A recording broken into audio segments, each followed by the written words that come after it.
What does it say about a community when the most honest account of a family's destruction survives only as a ghost story? And everyone involved preferred it that way. January 1879. The Blue Ridge sits under a hard, particular silence. A neighbor, his name lost now, which is itself worth noting, crosses a frozen ridge toward the Vance homestead. He has done this before. He knows the farm. He knows the family. And he knows that a chimney without smoke in January in these mountains means something has gone wrong. This is the third morning. He would have stood there for a moment, reading that cold air the way mountain people read cold air, not with panic, but with a kind of slow, deliberate dread. What he found inside that house would eventually be known across the county, and then, in a generation or two, it would stop being known as a crime. It would become a story told to children at firelight, a haunting, a warning about something vague and supernatural. The question worth sitting with is not what happened to the Vance family. The question is why an entire community looked at what happened and then, deliberately, collectively, chose to remember it differently. That choice to remember differently was not accidental. It was a technology. Oral communities have always possessed a mechanism for converting unbearable accountability into manageable myth. An Appalachian mountain culture, more isolated than most, had refined that mechanism across generations of hard winters and harder silences. What makes the Vance case unusual is not the violence and not the grief. It is the precision of the erasure. The family vanishes from county records in February 1879. Not gradually, not partially, but completely. No coroner's notation, no church burial entry, no land transfer. And yet the oral tradition that fills that silence is remarkably stable across decades and across families who could not have coordinated their stories. Historians who have encountered it tend to leave it where they found it, treating consistency as proof of folklore rather than as evidence of something else. But consistency of that kind asks a harder question. When an entire community tells the same supernatural story with the same details for 4 generations, two explanations exist. Either something genuinely strange occurred, or the story was never meant to be believed. It was meant to be repeated. And repetition, in a closed society, is how the record gets replaced. 3 sources survived: a coroner's notation, partial and unsigned, a church record with one line removed so carefully the paper itself was thinned, and a letter from a school teacher who packed her things in March of 1879 and left Vance County without explanation and without return. These 3 fragments form the spine of what follows. The story moves in 3 directions. First, what the Vance household actually was before that winter, the documented pressures, the geography of their isolation, the social arrangements that made what happened possible. Second, the sequence of events itself, reconstructed from those fragments, careful and slow. Third, the moment the community turned fact into legend, and why that turn was not passive. It was chosen. Each layer will peel back one more degree of what was left unsaid. Isolation is not just a backdrop here, it is a mechanism. And to understand how it functions, how silence becomes structural, how distance becomes permission, you have to stand on that ridge and feel the geometry of it. The Blue Ridge and the Smoky Mountain counties of the 1870s were not remote in the romantic sense. They were remote in the administrative sense. Counties existed on paper. Roads did not exist in practice. Not in winter, not along the spur ridges and hollow bottoms where subsistence families had pressed themselves into the folds of the landscape. A county seat might sit 12 miles away as a bird flies and be effectively unreachable for 4 months out of every year. Snow came early and packed hard into the gaps between ridges. Creeks rose. Mud swallowed the trace paths that passed for roads. And families, entire family units, simply disappeared from social view until the thaw. Some of them went 4 to 6 months without contact with anyone outside their hollow. Not 4 to 6 weeks, months. The calendar of a mountain subsistence farm in that era was dictated entirely by what the land would allow.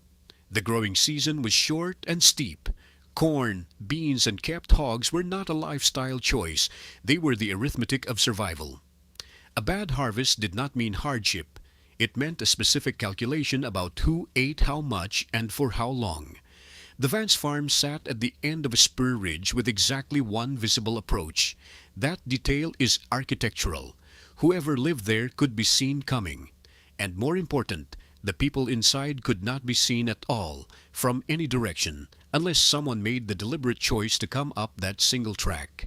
In an ordinary winter, that geometry meant privacy. It meant self-sufficiency. It meant the quiet that mountain families had structured their entire world around. But geography has no ethics. The same bridge that kept strangers out also kept witnesses out. And in the winter of 1879, that distinction between privacy and invisibility would stop being theoretical. The legend says the Vances were strange, isolated, the kind of family that kept to themselves because something was wrong with them. That version of the story is almost entirely invented, and the invention happened after the fact to make what followed seem inevitable. Start with the land. In 1861, Elijah Vance paid recorded money for 43 acres in Watauga County, not borrowed land, not squatted ground, a legal transaction, documented, indexed, preserved. That is the act of a man who understood property, who participated in the formal mechanisms of ownership, who expected to be around long enough to make the investment worthwhile. Men described in local folklore as feral or unmoored do not typically file deeds. The 1870 census fills in the household. A wife, 4 children, ranging in age from toddler to early adolescence. A widowed mother-in-law, which means the family was caring for an elderly dependent, a detail that speaks to obligation and to ordinary domestic structure, not to pathology. 7 people, a working farm, a family in the middle of what mountain life actually looked like for thousands of households across the same ridge system. Neighbors, when later asked to testify in formal depositions, reached for the same word independently of one another: steady. Elijah Vance was a steady man, not given to quarrel, paid his debts, showed up when showing up was expected. None of those witnesses, at the time they knew him, reached for words like peculiar, or troubled, or cursed. That language came later. It arrived with the story, not before it, which raises the question that the legend was specifically designed to prevent you from asking. If the Vances were ordinary people, documented, propertied, regarded as decent, then what happened in that house in the winter of 1879 cannot be explained by what the family already was. It has to be explained by what happened to them. And that is a much harder kind of accounting. To understand what the witnesses said, you first have to understand what they were trained to see. In the mountain communities of Western Virginia in 1879, knowledge about death did not come primarily from doctors. It came from the land, from animals, from the behavior of ordinary objects in a house where something had gone wrong. This was not ignorance. It was a system, a coherent, internally consistent framework for reading the world, one that had been refined over generations in a place where the nearest physician might be 2 days' ride away, and where the state had essentially no presence at all. The granny woman stood at the center of that system. She was midwife, herbalist, diagnostician, and something closer to a theologian than any of those titles fully captures. She knew which roots reduced fever and which compresses slowed infection. She also knew which sounds a dying house made. Her authority was not challenged because it was, by every practical measure, the only authority available. And built into that authority was a complete vocabulary for unexplained death. An owl calling in daylight was not a curious ornithological event. It was a reading, a signal that the membrane between the living and the dead had thinned in a specific location.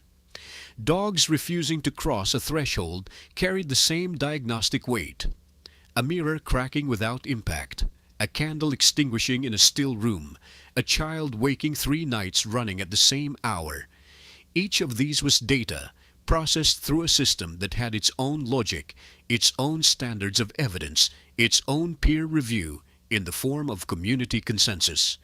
The critical thing to understand is this: that system did not require malice to produce a verdict of wrongdoing. It required pattern, and once a pattern was named, witnesses did not remember what they had seen. They remembered what the pattern meant. The two things are not the same, and by 1879, mountain communities had been collapsing those two things together for over a century. So when testimony eventually emerged from the Vance case, testimony about sounds heard through walls, about a wife who stopped appearing at the door, about animals behaving strangely in the weeks before anyone died, it arrived already filtered, already interpreted, already carrying the weight of a conclusion that the community had reached before any formal inquiry began. The witnesses were not lying. That is the important part. They were reporting accurately within a system that told them exactly which details mattered. The question is what that system caused them to leave out. The property dispute is the first piece of the story that the folklore version scrubs entirely, and its erasure is the first sign that something deliberate is happening to the narrative. By the autumn of 1878, the Vance farm sat at the edge of a boundary conflict that had been quietly accumulating for several years. A neighboring family, the Pratters, according to surviving county records, had contested a fence line that ran along the eastern edge of the Vance property. The disagreement was not violent. It was the slower kind of trouble: competing surveys, a letter to the county clerk, the particular cold silence that falls between families who have decided they are no longer speaking. That kind of dispute, in a mountain community built on proximity and mutual dependence, was not a small thing. It was a fracture in the social infrastructure that everyone felt, even those not directly involved. What makes this significant is timing.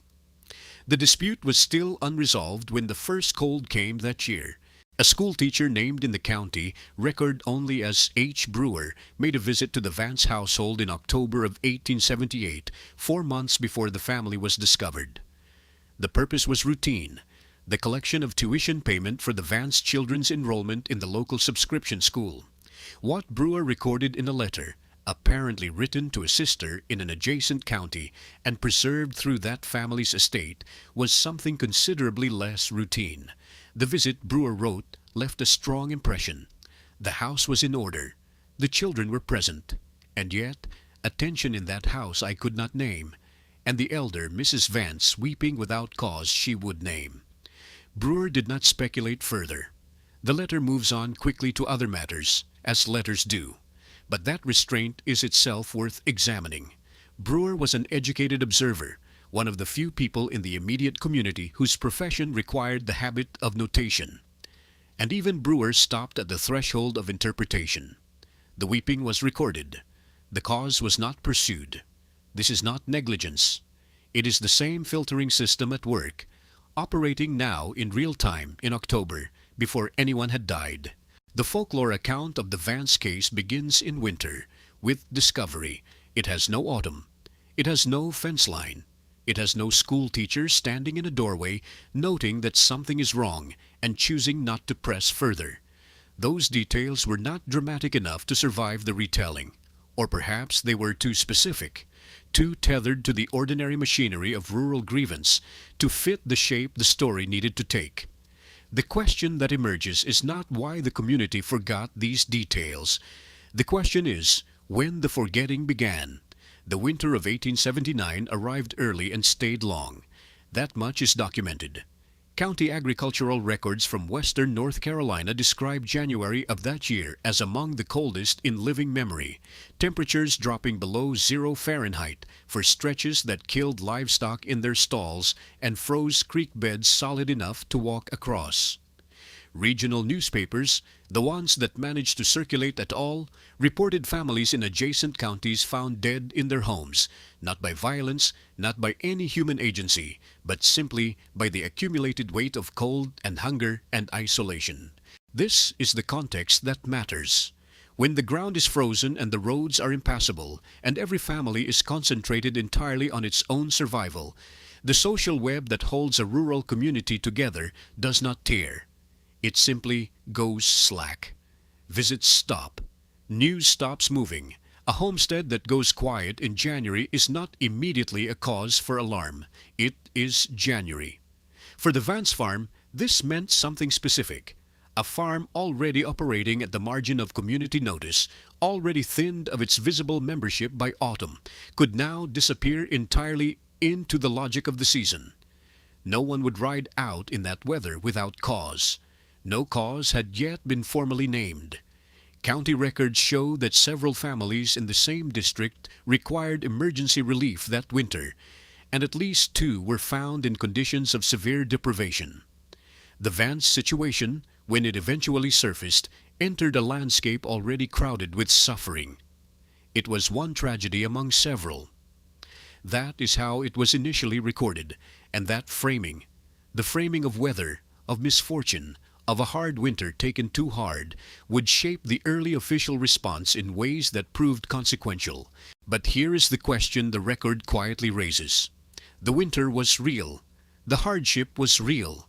And yet hardship of this kind, this specific and this well documented, also makes an extraordinarily effective screen. The question of whether anyone used that screen deliberately, whether the isolation of January was anticipated, even cultivated, is the question the documents cannot answer directly.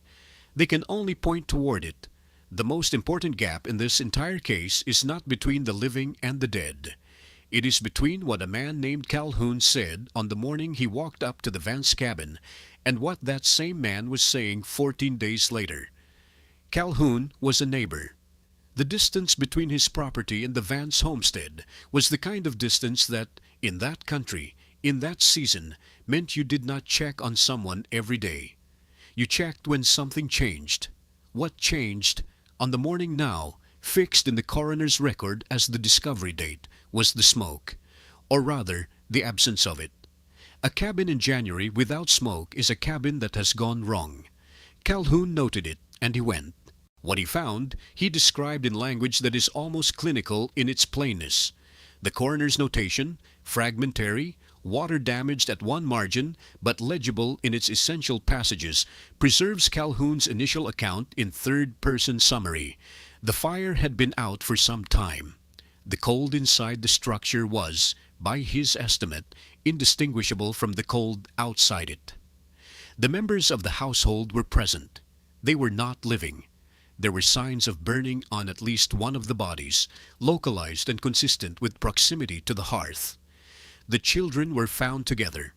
The account uses no elevated language. It reaches for no explanation beyond what the eyes could confirm.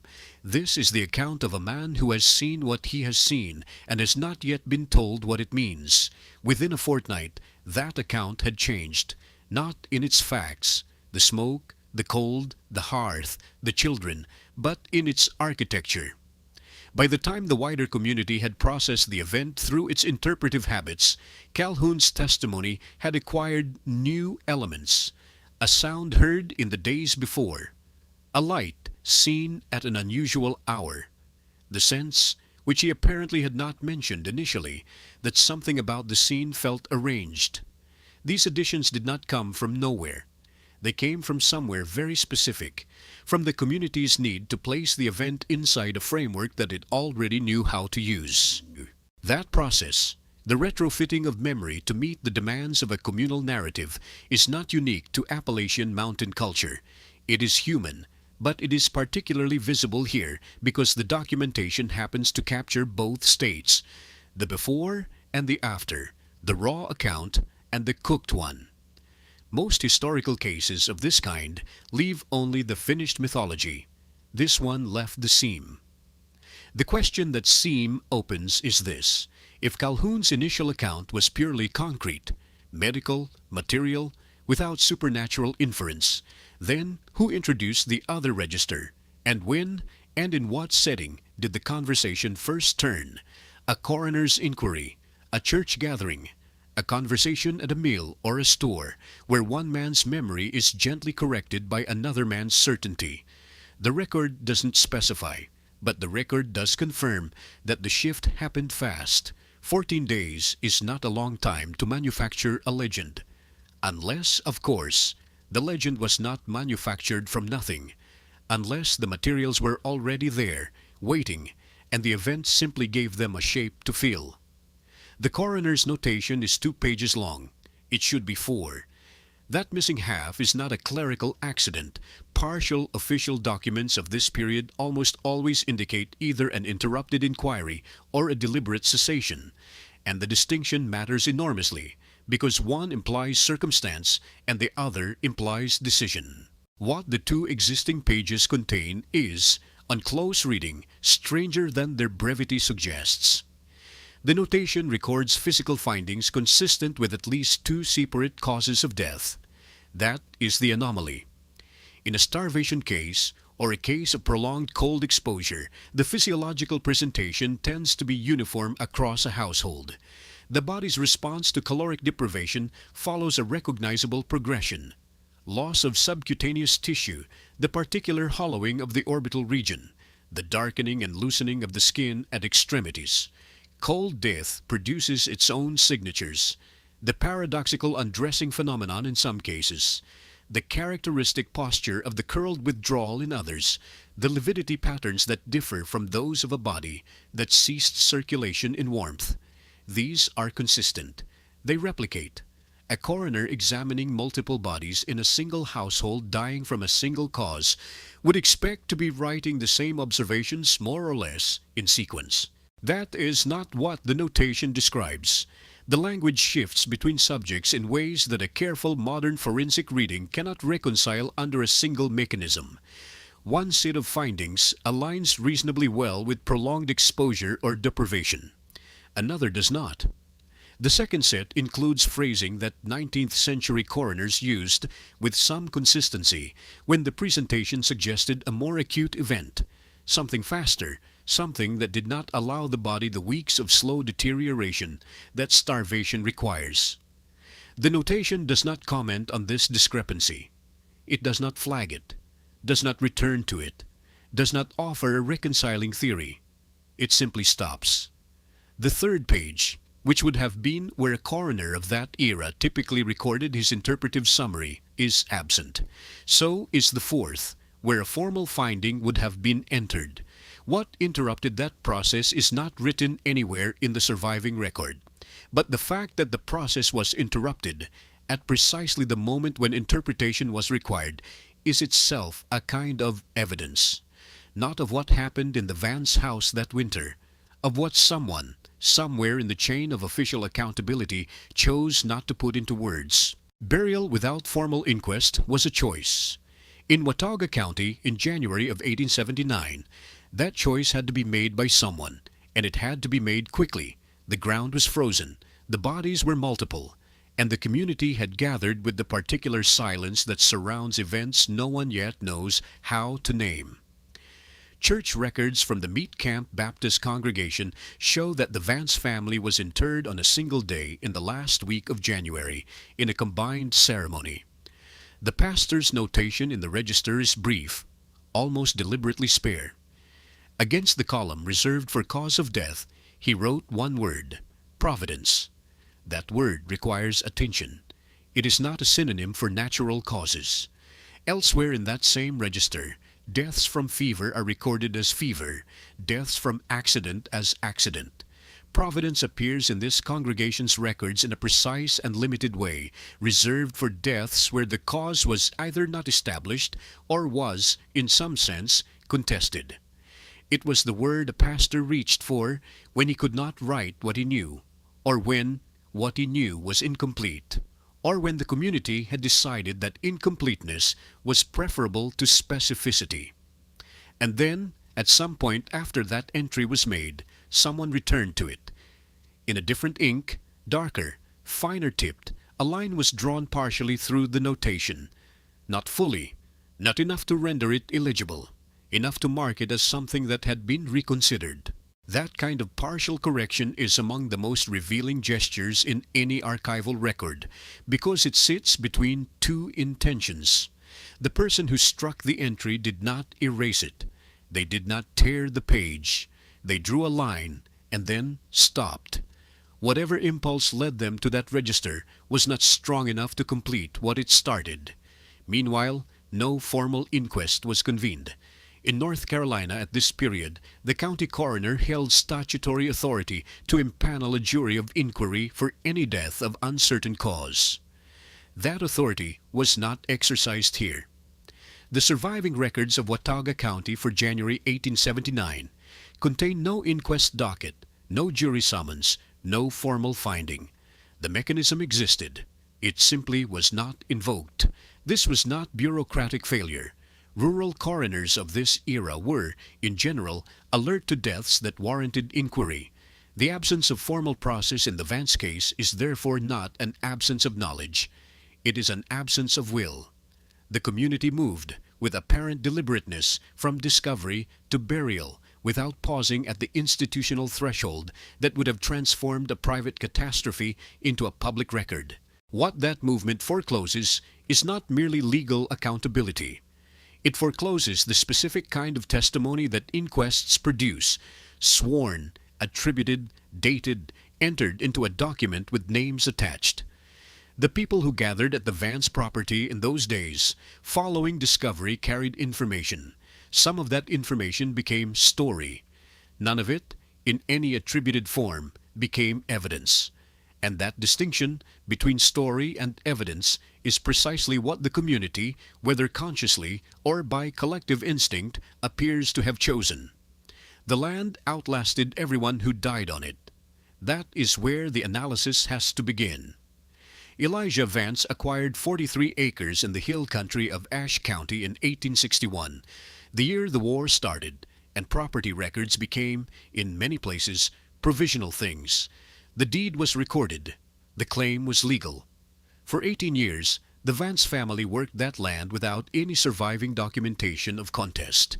And then, 6 weeks after the last Vance was in the ground, those 43 acres changed hands. The transferred document, dated March 1879, describes the mechanism as settlement of debt. It is a phrase with a specific legal weight. It implies a prior obligation, a loan, a note, a recorded liability of some kind. The difficulty is that no such record has been located, not in the county deed books, not in the surviving probate fragments, not in any creditor filing from the period that names Elijah Vance as a debtor. The debt that supposedly settled is, in the documentary record, invisible. The family that received the land was a neighboring one. Their property line ran adjacent to the Vance parcel on its eastern edge. They had been established in the county for at least 2 generations. They were, by the standards of that community, known people, the kind of family whose word carried.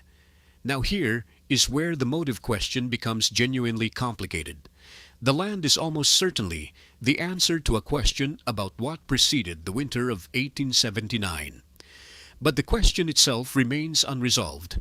Was the debt real and simply unrecorded, as was common in an economy that ran substantially on informal obligation? Was the transfer a legitimate settlement arrived at, with whoever remained capable of consenting to it? And if so, who consented, and under what circumstances? Or was the 6-week interval between burial and transfer simply the time required to move through the proper legal forms, with the arrangement having been made earlier and under pressure that left no written trace? Each of those possibilities carries a different moral weight, and they are not distinguishable from the document itself. What makes this stranger is what the folklore tradition does with the land question: nothing. The stories that circulated through the region in the decades following the deaths, the versions collected by local historians and passed through oral tradition into the 20th century, make no mention of the property transfer. They center on grief, on isolation, on the inexplicable nature of what happened inside that house. The land dispute disappears entirely. A family lost their lives, and 6 weeks later lost their land, and the story that survived remembered only the dying. That erasure is not accidental. In a community where the neighboring family continued to live, to attend the same churches, to bury their own dead in the same ground, the land story was the one story that implicated someone still present. The folklore kept the tragedy abstract. The deed records made it specific. And specificity in that context was the one thing the community could not afford. Here is what we now know. A family died. Their land changed hands within weeks. The official record, the deed, the coroner's inquest, the property transfer exists, and it tells a coherent story of sequence and motive. And yet, the story the community chose to remember contains none of that. It contains a curse. It contains a winter. It contains a family that was, in the words of one elderly informant speaking to a federal folklore worker more than 50 years after the fact, always going to come to a bad end. That phrase is worth sitting with. Always going to come to a bad end. It is a sentence that forecloses inquiry. It assigns cause to character, fate to nature, and in doing so, it removes the event from the domain of the explainable and places it beyond question, which is precisely the function it was designed to serve. The WPA informant who supplied that version in the 1930s claimed to have been a child in the community in 1879. If that is true, she lived her entire life inside the community that produced the silence. The land dispute she did not mention was not unknown to her. It was unmentionable. We have been asking what happened at the Vance homestead. That question, it turns out, has a relatively straightforward answer. The harder question, the one that 140 years of ghost stories have been quietly preventing anyone from asking, is why the people who knew the answer decided collectively that a curse was a more acceptable explanation than the truth. That question is now within reach. Folklore does not randomly select its details. That sentence deserves a pause, because what it implies is significant. Every element of a folk narrative that survives across generations has survived because it is doing work.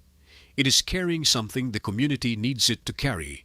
And when you lay the 6 collected variants of the Vance legend side by side, the pattern of what was kept and what was discarded is not noise. It is argument. Consider what vanishes. The land dispute, documented in county records, adjudicated in part, directly involving a neighboring family, appears in none of the 6 variants.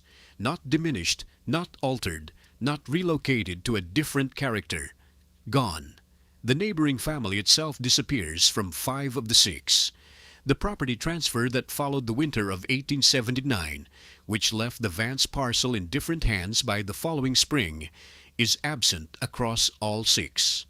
These are not details that would have been difficult to preserve. They were specific, local, and well within living memory when the earliest variants were collected. They were not forgotten. They were set aside. And yet all 6 variants agree on something else entirely. All 6 include the motif of the family being marked before the winter begins, a sign read in weather, in livestock behavior, in a stranger's passing remark, in the particular quality of the first frost. The forms differ, the sign differs, but the structural function is identical. Something outside the human order designated the Vance family for misfortune before any human agent had acted. The catastrophe arrives as fulfillment, not as consequence. This is where close reading becomes necessary, because the precision of that substitution is remarkable. A land dispute is a human act requiring a human decision and a human who benefits. A curse, a marking, a fateful sign, these require none of that. They distribute causation so broadly across fate and superstition that no individual hand can be located within the event. The community is not absolved. It is structurally removed from the frame of the narrative before the question of absolution can even be formed. The 6 variants do not tell the same story, but they protect the same silence. And the fact that they converge on the marking motif, while independently shedding the documented facts, suggests something more deliberate than drift. This was not 6 people forgetting the same thing. This was a shared template, a community grammar for narrating the unspeakable, in a way that left certain names untouched. The question that follows from this is not whether the folk legend was consciously constructed as a cover. It almost certainly was not. The more accurate description is that the legend was selected, that the versions which preserved accountability failed to circulate, and the versions which dissolved it did, which means that somewhere in the community, across many small acts of retelling and omission, a choice was made. Not once, repeatedly, over decades. That is how silence becomes permanent. There is one witness who never stayed long enough to become part of the legend. Her name appears in the county records only twice. Once in the fall enrollment ledger for the Vance Ridge Schoolhouse, dated September 1878, and once in a property dispute filed the following spring, where she is listed as having vacated her teaching post before the term was formally closed. No explanation is given. The county simply notes the vacancy and moves on. But she wrote letters, and two of them survived. The first, dated October 1878, runs to nearly 4 pages. It is addressed to her sister in an adjacent county, and it describes the Vance household with a precision that no subsequent account matches. She names the children by age. She describes the layout of the homestead.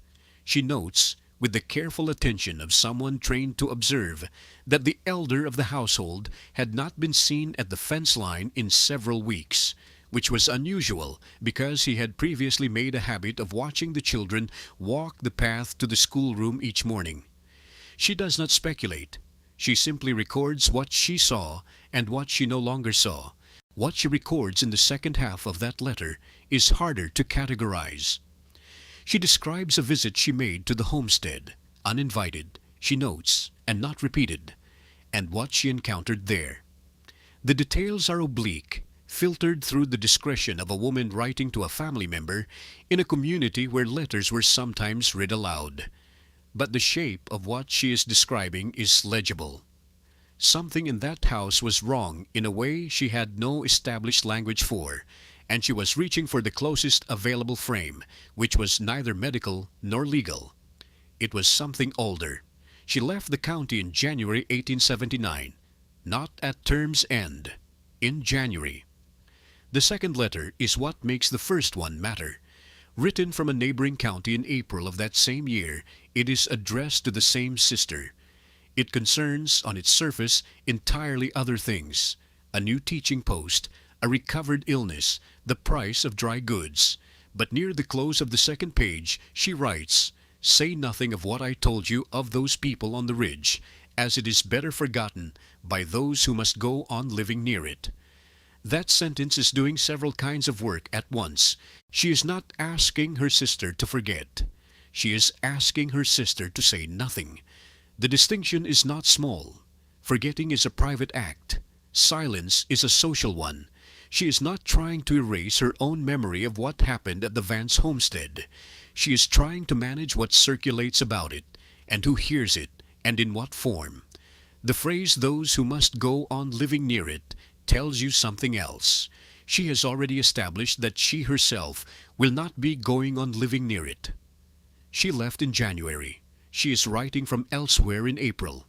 The people she is protecting with her silence are not herself. They are the people she left behind, which means she understood that what she knew carried a cost, and she had made the calculation that the cost was not hers to carry. What she doesn't say anywhere in either letter is the name of who was responsible for what she saw. That absence is not accidental. It is the most deliberate thing she wrote. This is where the fragments stop being fragments. Take each piece of evidence in sequence, not as isolated curiosities, but as a chain with direction and weight. The coroner's findings placed the cause of death in a category that foreclosed further inquiry. That was not unusual for Appalachian records of the period. What was unusual was the speed. The findings were recorded within 48 hours before testimony had been formally collected from anyone outside the immediate household. That kind of administrative efficiency, in a county where official processes routinely moved at the pace of weather and mud, requires an explanation. Someone wanted that record closed before it could accumulate complexity. Then, the land. The transfer of the eastern parcel from the Vance holdings occurred in the spring of that same year, within weeks of the last surviving member's departure from the property. The recipient was not a stranger. The deed names a family with ties to the same congregation whose records show an erasure in the winter months. A gap in the membership rolls that corresponds, without perfect precision, but with uncomfortable proximity to the period in question. Land moving toward the people whose institutional records developed a sudden silence is not coincidence.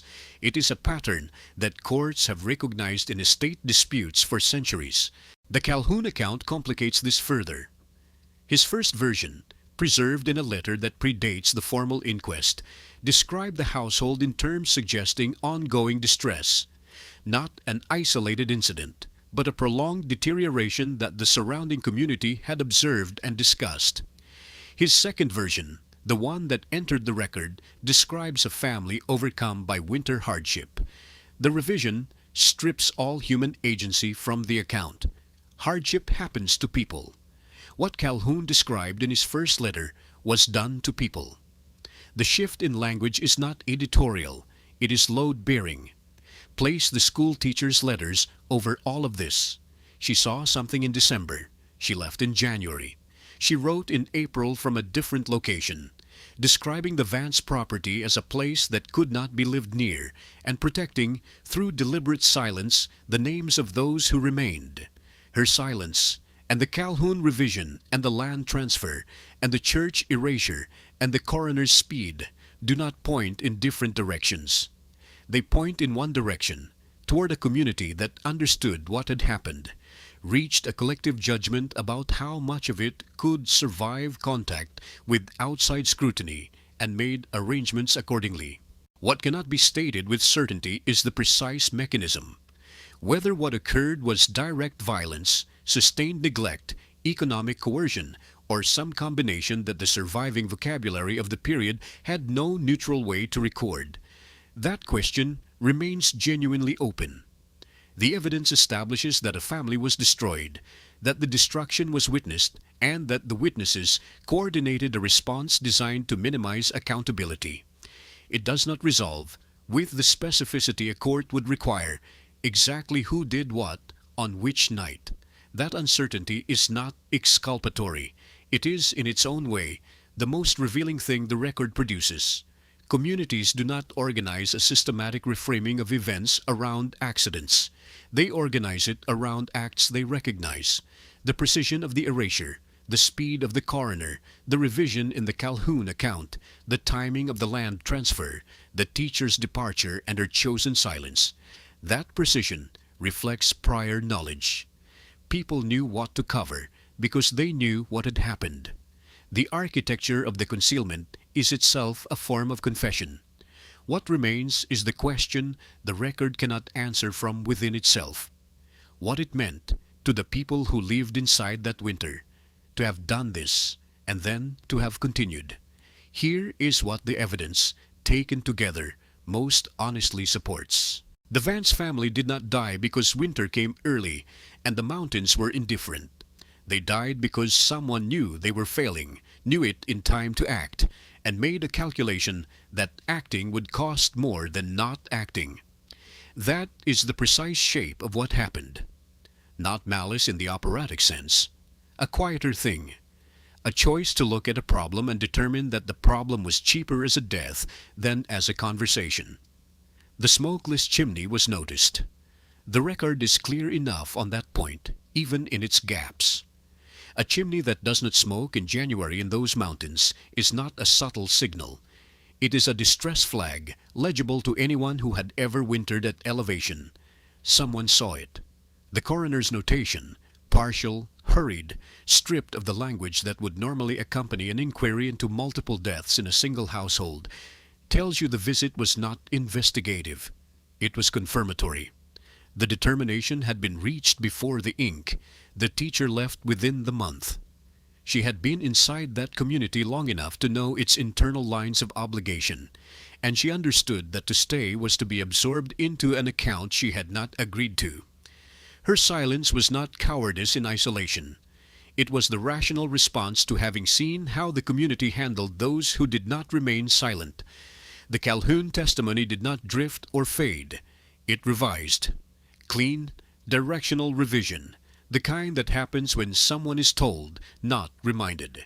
The land transfer, 6 weeks after the deaths, to a family with standing in the same church that removed the Vances from its register. That sequence does not require conspiratorial framing. It requires only that you read the order of events as events and not as coincidence. Property moved. Status was preserved. The hierarchy that had existed before the winter of 1879 continued to exist after it, with the same names at its center. The mythology was not a natural condensation of folk grief. It was a managed product.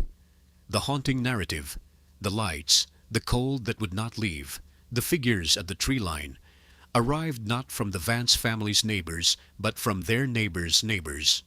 From people one remove away. That distance is not accidental. The people closest to what happened did not tell ghost stories about the Vance farm. They did not tell stories at all. The people who told stories were those who needed to fill the silence without being responsible for it. What was protected was standing, the church's coherence, a land claim, a version of community identity that required the Vances to have been unfortunate rather than failed. What was sacrificed was simpler and more total, the Vances themselves, removed twice, once from life and once from record, and then a third time, converted into atmosphere. The architecture of the concealment, as has been said, is a form of confession. But the confession points somewhere specific. It points to a community that understood exactly what accountability would have required, weighed it, and chose the other thing. Chose it collectively, through small individual acts of omission and revision and departure, none of which, taken alone, would have been sufficient. Taken together, they were absolute. That is what happened at the Vance farm in the winter of 1879, not the uncanny, the ordinary machinery of a community protecting itself. The cost was borne entirely by the people who were already gone. The Vance case is not an anomaly. It is a template. Across the ridges and hollows of late 19th century Appalachia, historians have found the same pattern repeated with quiet regularity. A death that does not quite add up. A community that does not quite ask. And then, gradually, a story. Not a lie, exactly, but a reframing. Something moved in the night. The land took them. God's will operates in ways beyond accounting. The supernatural vocabulary was not invented for the Vance family. It was already waiting. It had been refined, generation by generation, precisely because the need for it arose with generation by generation reliability. What Appalachian folk culture developed, and this is the argument worth sitting with, was not superstition in the dismissive sense. It was a functional system for managing collective guilt in the absence of institutional accountability. No reliable court, no accessible press, no mechanism by which a community could be made to answer for what it knew and did not say. In that vacuum, mythology performed a civic function. It converted unbearable specificity into acceptable generality. It moved the weight from human shoulders onto something vast and impersonal. That is not ignorance. That is a sophisticated, if brutal, adaptation. What makes the Vance case legible where so many others are not is precisely the accident of documentation. A schoolteacher who was not from the ridge, who had no stake in the local settlement of the story, who wrote 2 careful letters, recorded what she had seen and heard, and then left, because she understood, perhaps, that staying would eventually require her to choose a side, and she had already chosen honesty instead.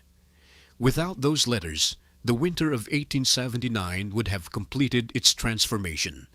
The family would exist only in the form the community chose for them. A haunting, a warning, a reason the old Vance plot sits unfarmed. The question this video opened with was simple. What actually happened on that farm? The answer, it turns out, is not simple at all. What happened was a death, and then a second death, and then the death of the record itself, Attempted, nearly completed, stopped only by chance.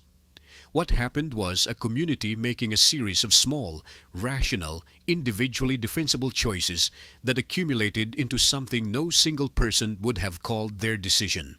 The isolation did not cause this. The folk tradition did not cause this. They were the conditions inside which human choices, ordinary, recognizable, cowardly choices, produced an outcome that the community then spent decades refusing to recognize as its own. That refusal is the real subject. It always was. The chimney was cold. That is where this began. A neighbor, a winter morning, smoke that was not there. The absence of something ordinary. That detail has lived in county folklore for 140 years, attached to a story about hauntings, about a cursed ridge, about mountain strangeness. It is a comfortable story. It asks nothing of the listener. The archive asks something different. 2 pages are missing from a coroner's record. The land has been logged, divided, renamed. The family is gone. What remains is the ghost story, still circulating, still preferred. That preference is a choice. Communities make it continuously, not once, not in a single dramatic moment of suppression, but in the steady, unremarkable decision to reach for the version that carries no accountability. The haunting absolves everyone. The history does not. So carry the real question.